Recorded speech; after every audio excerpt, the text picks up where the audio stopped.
Welcome to Coffee, Cults, and Empires. I'm your host, the Intern. So, my boss has sent me another voicemail. This one provides some interesting background. I have been hearing references to an Olhana. Some things need to be clarified. Feel free to use this in your podcast. Let me rephrase that. Use this in the next episode of your podcast.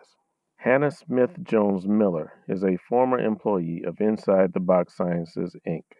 At the time of her employment, she was a sales representative in the pharmaceutical division. She was not a member of the lab staff.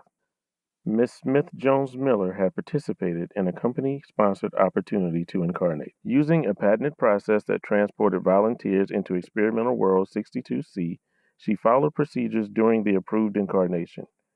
But later that night, she gained unauthorized access to the lab and incarnated for a second time. And during that unapproved incarnation, she assumed the alias Olhana and participated in unapproved activities with an experimental world inhabitant. As soon as we learned about the breach, Miss Smith Jones Miller was terminated, and security has been increased. Also, I'm still waiting for that coffee I requested an hour ago. So, yeah, Olhana was actually Hannah Smith Jones Miller. I never met her, but I've heard some stories. If you bring up incarnation in the cafeteria, at least one person, sometimes more, will share their speculation about what the unapproved activities were. Most of the time, I'm like, I'm good, bro. I don't need to hear your fanfic. But over the past few days, I've been trying to get a better idea of what Hannah was like. Everyone agrees that she was extremely touchy-feely, like no grasp of personal space. Some people thought she was annoying, but other people thought that she was absolutely hilarious. One person I talked to said both. So, yeah, that's the goddess Olhana, just touchy-feely Hannah from Pharma Sales. This place is so weird.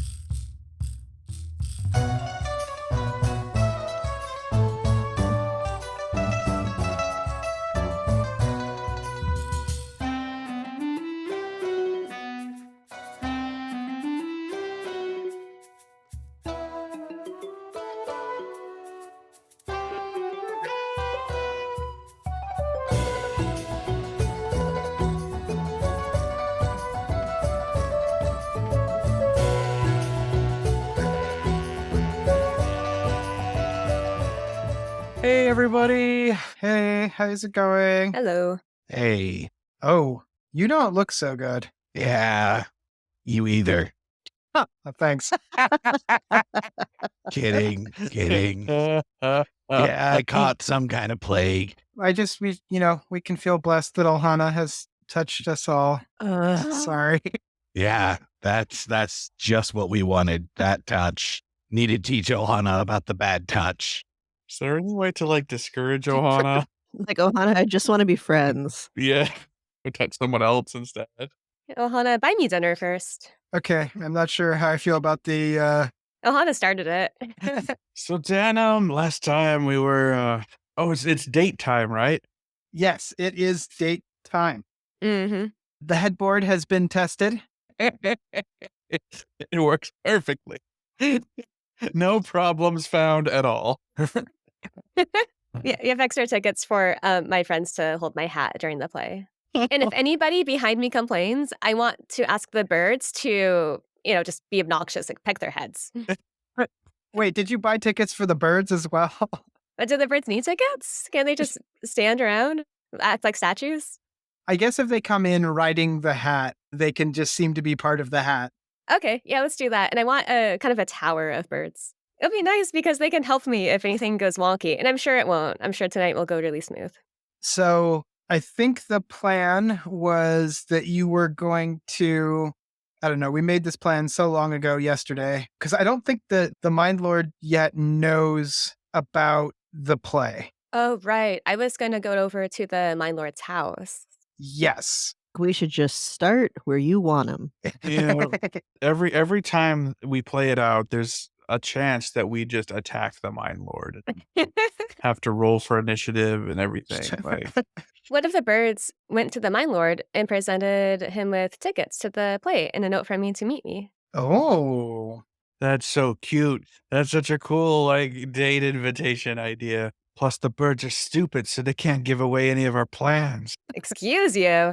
Well, the one time I believe that you tried to send a bird to do a thing, we still haven't resolved what happened because that bird flew away because you communicated so badly. Well, what if I send 10 birds and I communicate 10 different times? I have to have a good roll, right? You don't have 10 birds. You have 3. Oh. Well, 2 right now. So I have 2 birds. I want to keep at least one bird. I could try my luck with the other bird. With one bird? Yeah. You could do talk to animals again. That will definitely improve your chances of communicating with the bird. Last time, I believe you mimed it, I think, or something, which might have been part of the reason why it didn't go so well. I made a mistake. Weird. That couldn't have happened. Yeah, I think you might be confused, but you know what? Okay. Yeah, I kindly ask the bird, please present these tickets and note to the Mindlord. And when you come back, I'll get you waffles. And what does the note say? It says, my dearest dearie, I cordially invite you to watch a play with me tonight. Be there and bring the chocolate fountain. Wait, did you leave the chocolate fountain? Yeah, I left Georg's chocolate fountain there. That's where my chocolate fountain went. No, I think we should keep the chocolate fountain there for now, on second thought. How about be there and I'll bring the chocolate? Obtain a new chocolate fountain and bring it. Are you stealing this? Oh, does anyone else have a fountain left? Do we have any? Don't give her your fountain. She just steals it. Riffer, you look so buff when you lift that fountain and hand it over to me. Sure. Do I even have a fountain? If I have one, you can probably have it. Go ahead and roll. Okay, because we all got fountains. I'm going to say the DC is 10. Okay, I only rolled a 4. Well, roll again. Oh, okay. Plus, some charisma skill. I rolled a 2. Okay. Well, like you have deception, right? Oh, because I don't look buff. Oh, I'm so sad. Okay. Yep. But I think I do. I'm like, oh, yeah, I do. And then I valiantly struggle to get the fountain in all by myself, refusing all help, but it takes 10 minutes. So, Huffing and huffing by the side of the. Oh, so is the chocolate fountain going with you to the play? Is that the? I could be the chocolate fountain bearer. Oh, yeah. Would you voluntarily go into the same room as a Mindlord? I mean, for Urekas. And if he's not going to be paying attention to me, it's probably fine. You could pretend to be an usher at the play and just keep a watchful eye on us to make sure everything's fine. Yeah. Or you could pretend to be an actor. I'm a. Oh, God. Yes. I'm going to join the performance. Scripts are for the weak. Anyway. While holding the chocolate fountain? I mean, it really depends. Eureka's wish is my command. How about you pose as stage manager? All right. I heard gotta kill the stage manager and replace them. Excellent. Oh, you guys. I love this because now none of the props are going to be anywhere that they're supposed to be. It's going to be an absolute disaster. Hi, everyone. I've decided we're doing a different play. I know this production has been going on for years. Doesn't matter. Today. Okay, so are you all discussing this as a group? Is this? So far, I'm just carrying in a chocolate fountain, and sure, I'll have asked, can I be your chocolate fountain bearer, Urekas? Oh, absolutely. No one needs to be murdered for that plan. And you can share the chocolate with the actors behind stage just to give them all the energy they need to do a great performance. Nothing goes great with a well-tailored costume like liquid chocolate and no utensils. Are you taking a bag of fruit or something? There's no fruit. It's just the fountain. They have cups. Oh, also the note says the name of the play, Tana and Olhana. Okay. The bird flies off, and the remaining bird and the rest of the followers help you get everything back on since you had it off while you were being sneaky. The theater is in the hotel, so we don't need to role play the walk over there. Ruford kills 4 people on the way. Roll 1d20 to see how many people you kill on the way. Oh, Yes, I'm honored by such a high, and that you assume it must be at least 1. There's no world in which Ruford doesn't at least kill 1 person on the way. 13, by the way. We'll resolve that later. Just a small massacre. You arrive at the theater with your entourage. Are you going to wait outside the theater for the Mindlord, or are you going to go inside? I'll wait for him.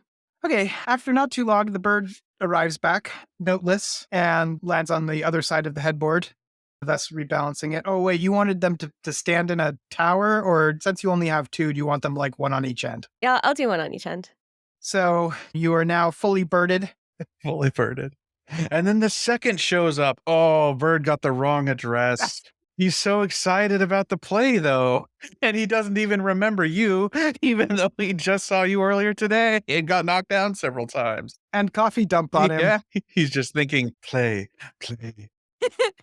Oh, I have a theory. Do we think that the second is being mind controlled by someone? Hopefully not my date, but it's a thought that's occurred to me, Mindlord. I don't know that anyone would need to mind control him. I think you just like tell him what to do and that there's money in it, and then he does it. But the thought pattern of walk, right foot, left foot, right foot, That's right? true. And actually, yeah, that's a pretty good theory. My money's still on golems. So after we gave you a little bit of grief about it, I then, the next time I was going to go do something, noticed that in my head, I was reminding myself to drop off the thing that I was carrying. I was going someplace and I had a thing in my hand and I needed to drop it off on the way to the place that I was going. I didn't want to forget to do that. I literally was walking around saying to myself, drop off the thing, drop off the thing, drop off the thing, drop off the thing. So I was wondering if you did that actually on purpose and we should not have teased you. And instead we were being silly and not picking up a hint about the fact that the second did want to do the thing that he was repeating, but also had some other thing to go to. And if you were like inviting us to delve more or, trying to give us encouragement to go a certain direction. Kind of think of it. I do that too. If I need to bring things with me and I'm 2 seconds at the door, I repeat all the stuff I need to bring multiple times until they're in my hands. Then I have to use the bathroom and I forget. Surely that's not the only thing in your head. Well, but it's surface thoughts, right? Sure, but surface thoughts will also include other random stuff, right? Well, something we could do after the play, maybe the Mindlord and I go help spy on Beebs in the second, and maybe the Mindlord and I try to read the second's mind deeper. Ooh, mind reading date. You'd be like, hey, can you give me some pointers? I tried to mind read someone and I got this weird, like, he's like, oh yeah, you gotta.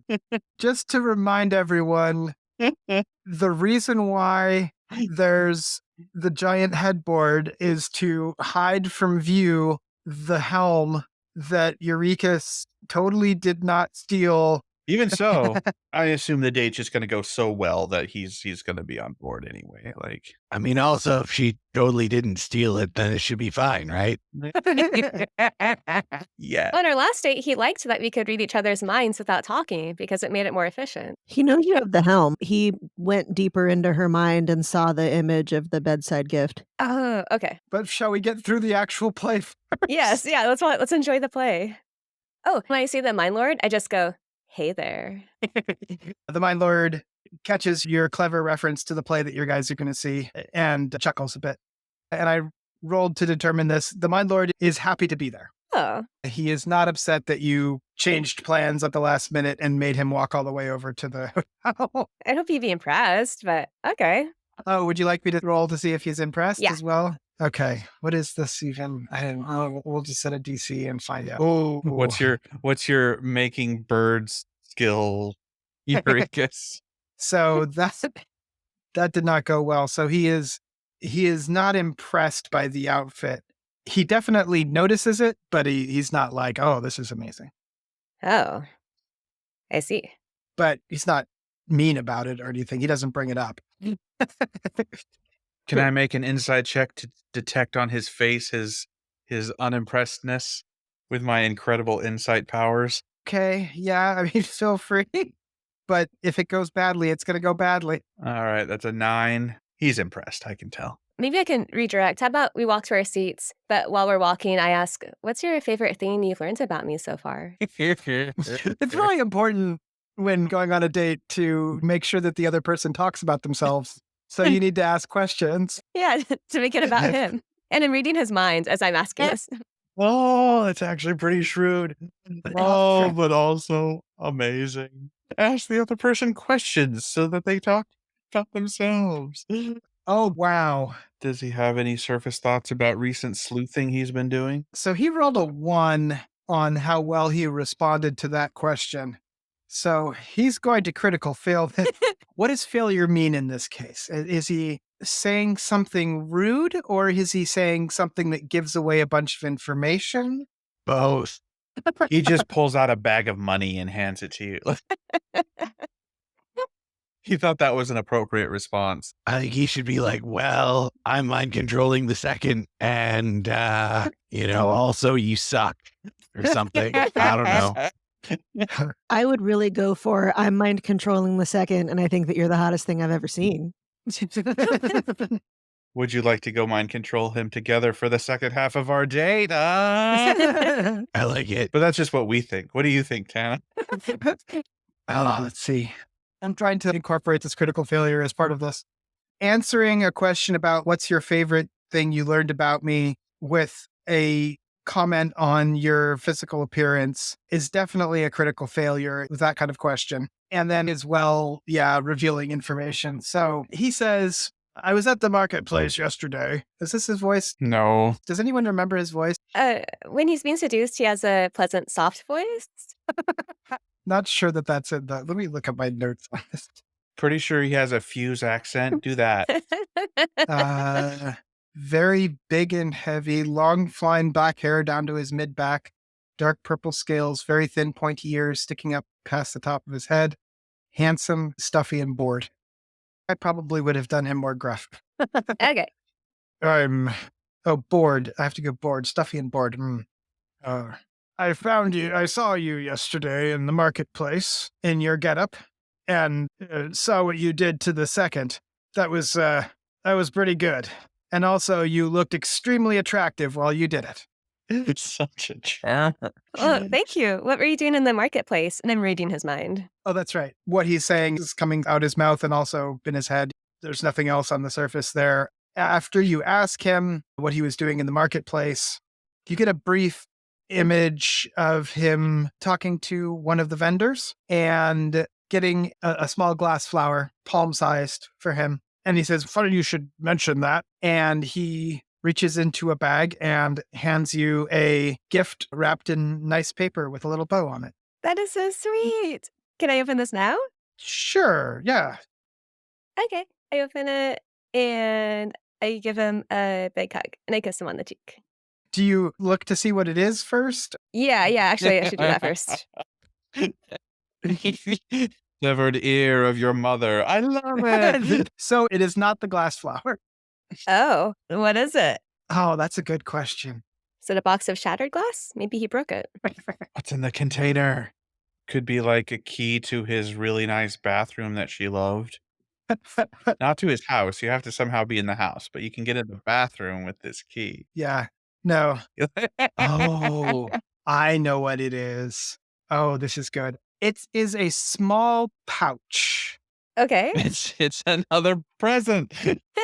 It's a little bag and it's got a drawstring on it. I'm afraid to ask if anything is in this pouch. No. The decision has been made. There's definitely something in there. Okay, fine. I open the pouch. As you're about to open it, he says, no, wait. It'll ruin the effectiveness, or at least that's what the common folks say in Verendale.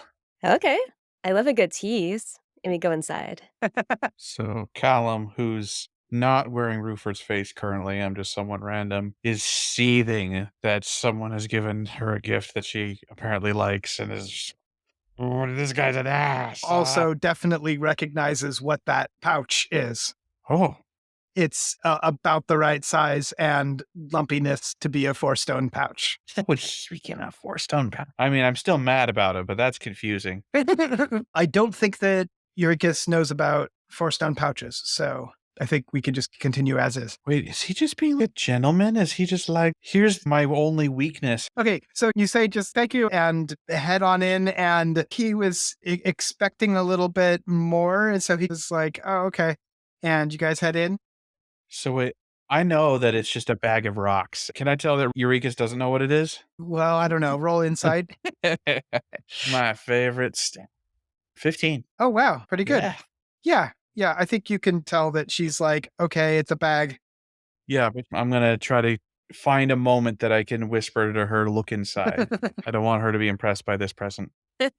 So the theater is not very big. It's not a huge grand theater. It's obviously intended for regular shows, but not grand productions. But everything is plush. It looks like it was very expensive to build. It's just not expansive. There's not a huge number of people there already. And the usher looks up to the top of the headboard and you see them doing some quick calculations and takes you to a row near the back, but in the center, and says very graciously, yes, for our favorite guest, the best seats are in this row. Don't they have some box seats? It's not that big of a theater. Yeah, but for me, like they didn't build me one. Also, we prefer hardwood flooring for next time. Yeah, we tend to spill a lot. Okay, I accept the seats. More privacy for me and my date. 6 people crowd in. And 2 birds. These are the special people with big hats, best seats in the house. They heard you were coming. How could they not? Also, the actors personally thank me for showing up, right? How rude if they don't. So, because of the rescheduling, the Mindlord arrived just in time. Someone in a fancy cloak walks up the center aisle and walks up onto the stage, turns around dramatically, and says, "Welcome, everyone, to the Great World Gambling Hall Hotel Theater." There's some polite applause. And the birds are flapping their wings. The guy in the cloak continues on as if there were thunderous applause. Yes, thank you, thank you, thank you. Tonight we will be presenting you with the most delightful love story, Tanam and Olhana. And pauses for dramatic effect, and there's some more scattered light applause. Again, continuing as if everybody's cheering. Oh, yes, please calm down so that we can start the show. And he points to the candle lights that are around the edges, and they all extinguish at once. And the stage lights light up, and he runs backstage. I squeeze the Mindlord's hand. Ah, roll for squeezing. Do I get to add anything to it? Charisma. Okay, with my charisma, that is a 23. Okay, yep. So that was a contested roll, and you destroyed him. Broke his hand. No, it was just an excellent move. He is further smitten. I should have made a mini game for this. Calumn continues to just seethe.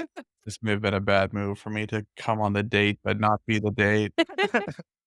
The question is, and here's the other mini game, is how long can Calumn avoid using magic? The first resort is going to be this giant chocolate fountain that I'm carrying. That's the weapon of choice right now. But I'm not going to do anything yet. We've just started. We're fine. This was the plan. Bag of rocks. Like it's a good bag of rocks. I understand. Like, but she might not. She probably doesn't understand. It's a bag of rocks. You know? I pull out my 4-stone pouch. I'm like comparing to see if it's bigger. Have you like set down the chocolate fountain on a chair or something? Yeah. I don't have the stamina to like hold it up for very long anyway. So yeah, it's just like on the ground, or, with something like I'll pick it up again in a minute. Nobody's paying attention to me. And so the play proceeds. I'm not going to narrate the entire tale. Oh, you're not going to improv an entire play? Come on, Tana. I want voices. Yeah, and props. And the music, you got your recorder stones ready, right? I'm pretty sure there's a musical number at the end of Tana and Ohana, right? Oh, don't you even start. I think it's mostly, there's a lot of versions of it, and I don't really want to pick which one is, like, I know which one I think is real. Oh, that's your aversion to this land. You don't want to choose a favorite. No, it's not that I don't want to choose a favorite. It's that I don't want to push my beliefs on y'all in terms of how this actually went down. All right, well, you're off the hook this time, Tanam, but next time there's a play. Okay, so what we're going to do now is we're going to roll for the acting ability of the two leads. And surely Calumn is helping by being a supportive stage manager. No, I'm just holding the chocolate. Or not holding the chocolate, as the case may be. I'm not casting Eldritch Blast at anybody. That's my contribution. So, according to the roles, the actor portraying Tana is pretty good. It's not the most amazing performance you've ever seen, but the performance is passable. The actor playing Olhana is not good. A very clumsy performance. The play goes fine, but the whole point is the chemistry between Tana and Olhana. They don't have the chemistry that you would hope from this play. And it ruins the mood a bit. Oh, that's so disappointing. Well, can I just whisper to my date? If that had been us, we would have been way better without acting. Oh, roll another contested charisma roll here. 17. Yeah, he is turning into putty in your hands. I'm just muttering to myself, it's not real. She's just acting. She's just acting. She's just a really good actress. It's just like the play. The play's not. And then I see how like the performers aren't that good, and I'm like, no, it's real. Apparently, I can see through acting perfectly. I've just discovered this is a power I have. I must have learned it in the desert fighting lizards. Yes. Rupert now believes even mild deception attempts of everyone from now on. Okay, so the play's about an hour and a half, which is relevant for our parallel process that's going at this very moment. The play finishes up and there's some scattered applause. It's not so little that it's rude. Everyone is clapping, except for the followers who are holding the headboard. Yeah, they couldn't, but they're whistling. And the birds are squawking a bit. Do you keep subtly flirting with him the whole time? Yeah, I'm reading his mind a little bit. Like I'm putting my hand on his leg. Oh, so do you read his mind and then put your hand on his leg? Actually, no, I put my hand on his leg and then read his mind. You can just continuously keep doing it. Before and after. Are you trying to pay attention to the play? I'm trying to distract myself in any way that I can. My hands are like shaking as I'm trying not to dump this entire fountain of chocolate on this guy. Well, the play just ended. During the performance, were you trying to pay attention at all? Yeah, but I was more paying attention to how my date was feeling. I think because of the split attention, where you're mostly paying attention to the date, what do y'all think? Perception check to find out how well you paid attention to the play in the background? Or do we think that's a intelligence check for keeping track of multiple things at the same time? What's she better at? Well, I'm better at performance. I could be pretending to enjoy the play. It's not a matter of acting like you're enjoying it. It's more a matter of, did you take in any of it or did you totally miss it because you were paying attention to other things? Okay. Well, my perception is +2. My intelligence is 0. Go ahead and do a perception. You can see if you noticed the play. I rolled a 2, so Oh. 4. You were so engrossed in your mini game of turning the Mindlord into putty that you completely did not pay attention to the performance at all. And I'll say as a result of that, your applause at the end is out of step with how good it was. Wait, but didn't she already say that she told him it would have been way better if it was them? Oh, that's true. Okay. You sound so sad. But maybe I say that no matter what, because it's a compliment, right? Even if they were great. Okay. Are you okay with it being that you just are now noticing that there was a play going on? Okay. We can play out a little bit what you learned during the play from reading the surface thoughts of the Mind Lord while you romantically manipulated him. You can tell that he's definitely into you, responding well to all of the little touches, hand squeezes, and whispered comments. The headboard aspect of your outfit has not been lost on him. Every time you touch his leg or something, he will look at you and his eyes will look at the headboard. And then in his own mind, thoughts of his own bed are very clear. Not even a mind lord can resist the mind control of Urekas in a good hat. So he's thinking about his bed. Is he imagining me in it? How explicit are his surface thoughts? The experience of reading the second was, Rozafeen's points aside, it was not a normal situation. It was not wildly out of step with everything you've ever read before. But the second is not totally normal. Simple guy likes simple things like extorting people for money and decorating. The experience of reading the Mind Lord at this point, it feels like there's an elusiveness to his thoughts, especially when they involve that question of when he imagines his bed, am I in it? Oh, he's a prude. He's censoring himself. You do enough of this various manipulation throughout the show, and you're watching him continuously. You do end up with the impression that he does have some skill at controlling his surface thoughts. He is letting you see glimpses, and maybe in some cases is not super great at perfect control, but there is some amount of shading things a bit. Okay, so there's some vulnerability. He's teasing. Oh. Oh, my bed. Who's in it? Oh, I can't say that. I feel like since we have a good rapport, can I just ask the Mindlord, as a Mindlord, have you ever had the experience of reading someone's thoughts and all they do is just repeat the task they're doing to themselves over and over and over again? What do you make of that? I'm going to cut in. Yeah. And then they also like refuse to be distracted from that task no matter what. Even if fireballs start hitting them, they'll just be like, no, gotta, get my coffee, whatever. The Mindlord looks around and says, well, normally I wouldn't talk about these sorts of things in public, but I think He looks around and people are mulling around the theater, and the cast has come out front and up onto the stage, and they're sitting up on the front of the stage, and some people in the theater have gone up to talk to them. Some people are talking to the MC guy. Most people are talking to the actor who portrayed Tana. Nobody is talking to the actor that portrayed Olhana, and it's kind of sad. The Mindlord looks around and his eyes unfocus for a second. Does he get a glimpse of a chocolate volcano? Just an innocent fantasy. Who's in the volcano? I won't say. So after unfocusing, he looks back at you and he's like, I don't think anybody is paying us much mind. He's such a bad mind lord. Oh. So you say that this person that you were reading kept on repeating what he was going to do next? Yeah. It was the second, huh?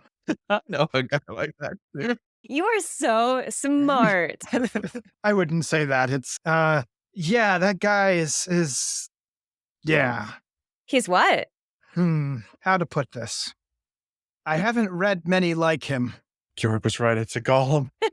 It's a perfectly normal thing to do, just not all the time. Every time I've talked to him, oftentimes I can hold a pretty good conversation while reading someone, and I've found it difficult for me to do so with him because when he's talking to me, he's repeating, talk to Trumbins, talk to Trumbins, talk to Trumbins in his head.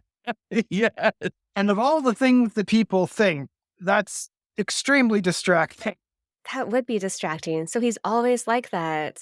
As far as I know, I mean, I don't deal with him a lot. I rent his place when I'm in town, and it's always been sufficient for my purposes. I don't have to deal with him too much in the process. Oh, that's great. He would be really frustrating to deal with. Do you think he might be being controlled by someone? Roll a persuasion check. 8. You have a +10. I have a +10 for persuasion? Wait a minute. Sorry, I rolled a 3, but my persuasion is +5. Thought you had a +10 for persuasion. That's performance. One more use today of my talisman, and I can give it to other people. I'm going to use it on this. You can add a D4 to that. 2. Okay, so that's a total of 10? Yeah. Oh, wow, he rolled really bad. Thank you, Calumn. That's what a good gift looks like, not a fucking bag of rocks. I probably shouldn't tell you this, but As I'm getting ready to heave the thing of chocolate, I stop. I'm like, oh. Mindlords, our power is much more in the perception of thought than the direction of thought. I know that we have a reputation of being able to mind control people and that kind of thing. But in Verendale, that is a belief strictly held by the common people. This is the moment Callum learned that he's a common person. What? How does Calumn feel about that? He's obviously wrong. It's possible that the Emperor might be able to. I can't say for sure, but I definitely doubt that the Emperor has any interest in the second, even if there are mind control abilities there. That's all to say, no, I don't think he's being controlled. Wow. I just go, you're probably right. So with all of your bed theming, are you still using your helm? Oh, definitely. Okay. There is a somewhat awkward silence, and you decide to use that moment to take a look at what he's thinking about and are struck with some images of you not actually looking like you do when you're naked. Excuse me? He is clearly imagining it and doing so poorly. But do I look better? Worse? Just different. Different how? We want details. He's trying to imagine you better, but the problem is you're already an 11, so there's nowhere to go from there. Yeah, there's a random birthmark that is cute, but totally doesn't exist, but is there for some reason. Where's the birthmark? Like up and left of your navel. Okay, we should stop teasing Tanam. This is very funny, but I can see him blushing. Okay, all right. I won't ask about the shape. Is she still wearing the headboard? Oh. Is the birthmark headboard shape? So, yes, in the image that you're getting from him, you are still wearing the headboard, but nothing else. Well, now you know what he's into. You did ask him at the beginning of the date if he liked the headboard, and he was kind of non-committal. Turns out it was actually a big turn on. And then I touch his hand and I go, what about the future excites you the most? He imagines 1 hour into the future about a moment that he's really excited and hopeful about. Cut to a whole scene of like, sexy night flute music. So, no, I don't have any night flute rocks to play for you. But even if I did, I don't think there's any sexy night flute music. I beg to differ. See, I thought you were going to say, oh, the night flute isn't traditionally an instrument used as like a sexy thing, blah, blah, blah.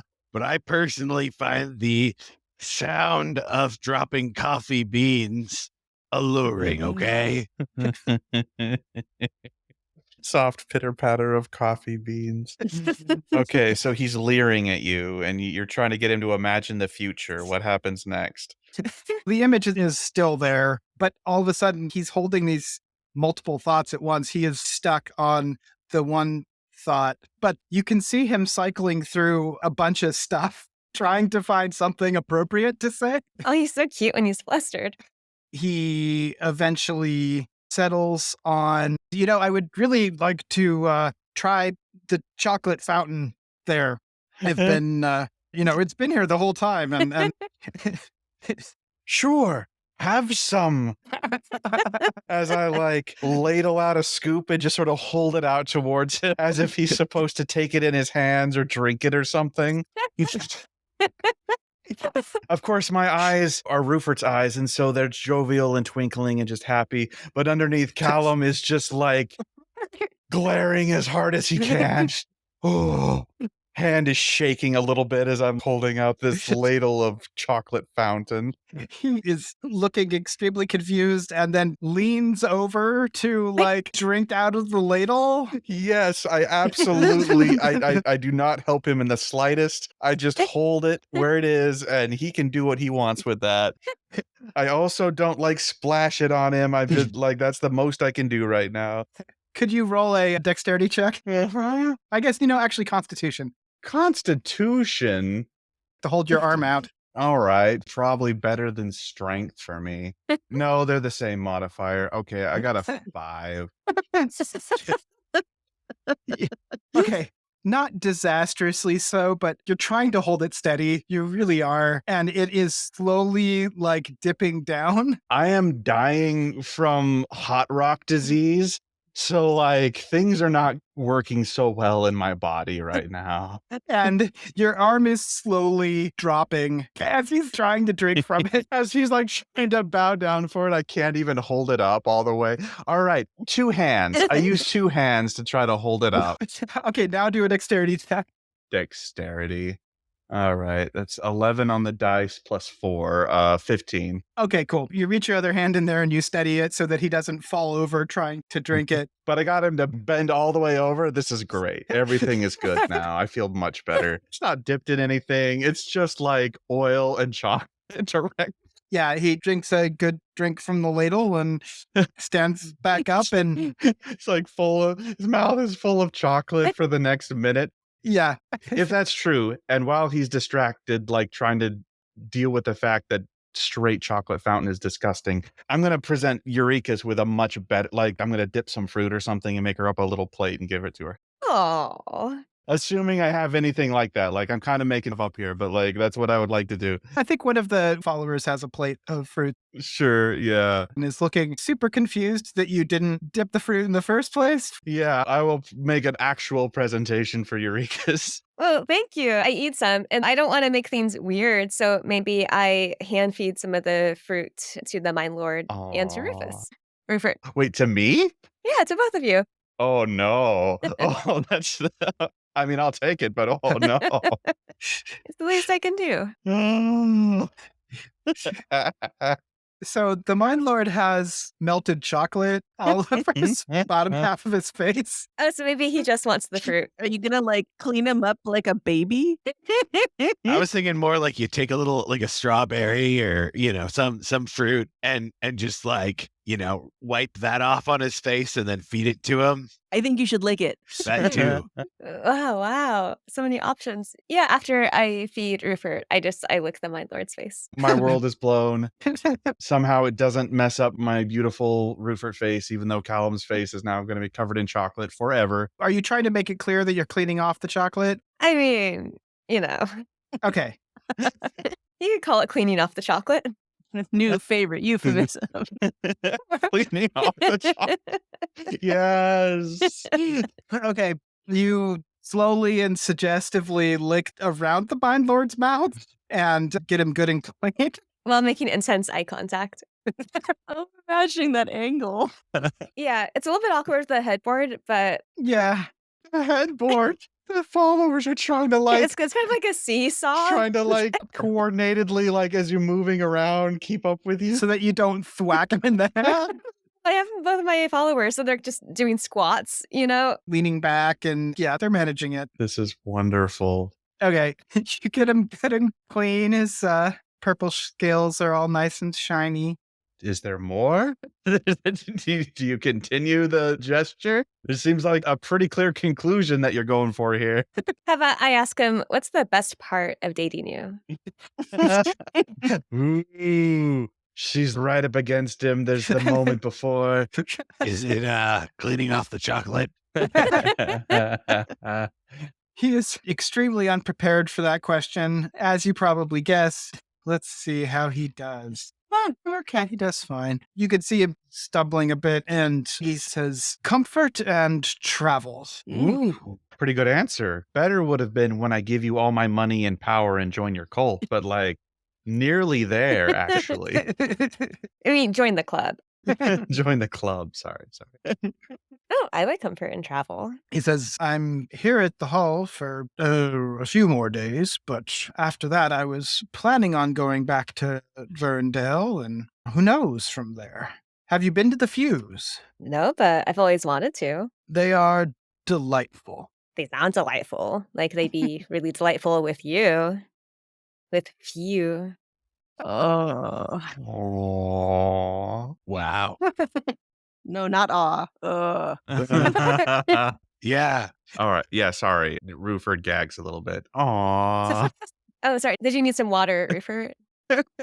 So he says, well, would you like to get something additional to eat and beyond just the chocolate? We could go back to my place and have something brought, or I've actually never dined in the hotel here. I've heard they've got delicious food. Have you ever been to Beebs? We'll wake him up right now. No, I can't say that I have. He makes the best, you can call it breakfast, but it's delicious anytime. Okay. Where is this Beeb? Oh, I'll show you this way. And we walk. I had told myself they're not going to Beebs this time. But you did prepare a whole segment with Beebs just in case, right? Yeah. Beebs is closed, right? Oh, wait. Did you guys? I can't remember if you guys. I thought you guys repaired it. Yeah, I totally fixed it. Yeah. No, it's open for business, but Beebs is a breakfast place, right? This is the evening. Yeah. And so he's going to be there, but he will be there because he's meeting the second later.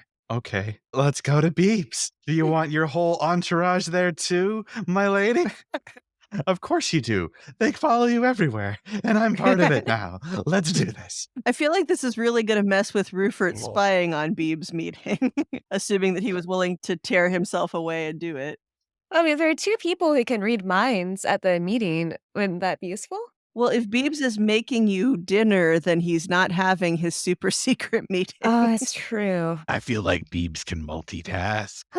Okay, tell you what. You walk over to Beeb, and at the moment, he is not there. The shop is closed up, and We light it on fire to attract his attention. Just to summon him. that's how you summon Beeb. Yeah. Call into the sky, Beeb, come here this moment. Your shop is on fire. Just kidding. We just wanted breakfast. It was all an illusion. Yeah, it's just an illusion. I don't really set it on fire much. Oh, sorry. Did you need some water, Rufert?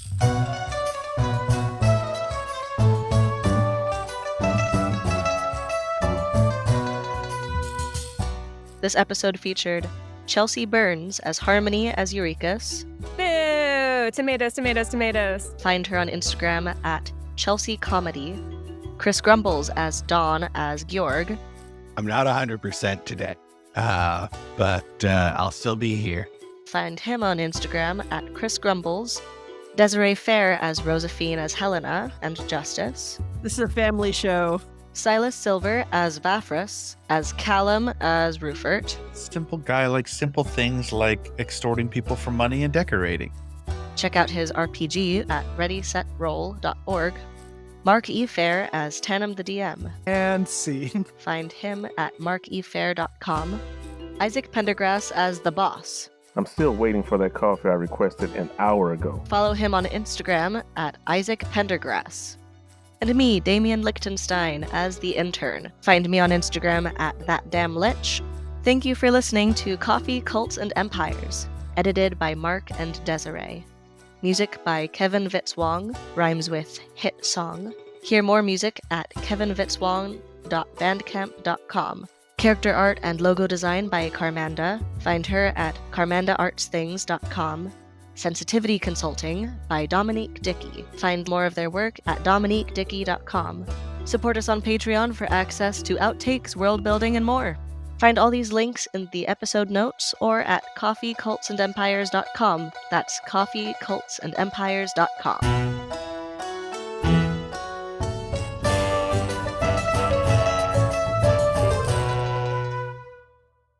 That's what a good gift looks like, not a fucking bag of rocks.